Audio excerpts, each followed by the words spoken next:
আপনারা জানেন যে পুলিশের সাবেক মহাপরিদর্শক একেএম শহীদুল হক তার বিরুদ্ধে গাতোয়ায় উৎস বহির্ভূত সম্পদ অর্জনের একটি অভিযোগ আমাদের কাছে অনুসন্ধানাধীন রয়েছে। অনুসন্ধানকালে গোপন তথ্যের ভিত্তিতে গত দিন আমাদের একটি টিম তার বাড়ি এবং তার একজন নিকট আত্মীয়ের বাড়িতে অভিযান পরিচালনা করেছেন।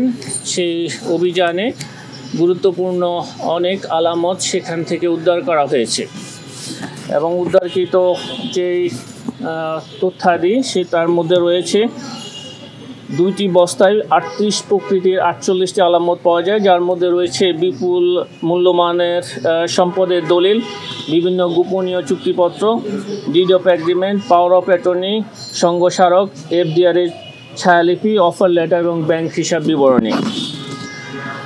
এই যেই বস্তায় যে তথ্যাদি এবং দলিলাদি পাওয়া গেছে সেগুলি আমাদের অনুসন্ধান কাজে সহায়ক হবে। সেই কারণে এই রেকর্ডপত্রগুলো এবং মূল্যবান দলিলপত্রগুলো জব্দ তালিকার মাধ্যমে এগুলি আমাদের কর্মকর্তারা তাদের হেফাজতে নিয়েছেন। এগুলি আমাদের অনুসন্ধানকালে এই গাতোয়ায় বহির্ভূত সম্পদ অর্জনের অভিযোগে প্রমাণে অনেক সহায়ক হবে।